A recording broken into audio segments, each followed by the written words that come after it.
tantas traiciones ha sufrido mi corazoncito. Muchas lágrimas he derramado por un cariño que no merece.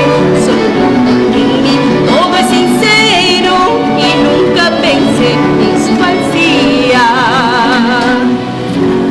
Miren, pues tenemos otra belleza pomabambina.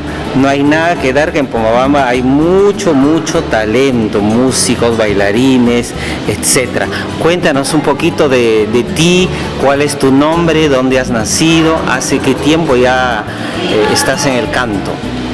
Hola Paco, ¿cómo estás? Muchísimas gracias. Mi nombre es Karen García Vega. En el mundo artístico me conocen como Karen Carito. Tu papá es cantante, ¿no? Él es el halcón Pomabamba. Ah, halcón, mira, ve, yo no sabía, ignoraba. Gracias acá a Nilton, que pues me ha presentado a ella. Ahora vamos a trabajar juntos y te vamos a hacer conocer, ¿no?, a toda la comunidad ancashina.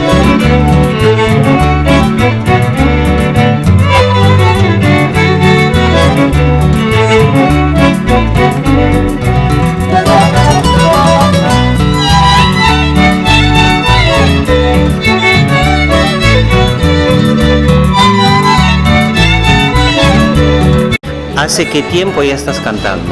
Yo desde los 5 años participaba en todos los eventos de mi centro educativo, La Semillita, que la directora era la profesora Flor Obregón. Ah, sí. Ah, desde ahí. Continuamos con eso gracias a mis docentes y a mis padres y madres.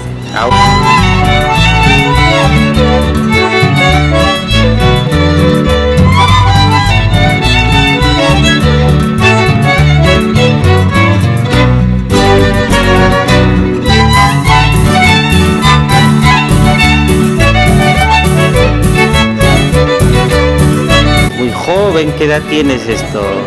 Mira, ves, 27 años. ¿Y qué nos vas a ofrecer ese día? Cuéntanos un poquito, invita por favor a toda la gente.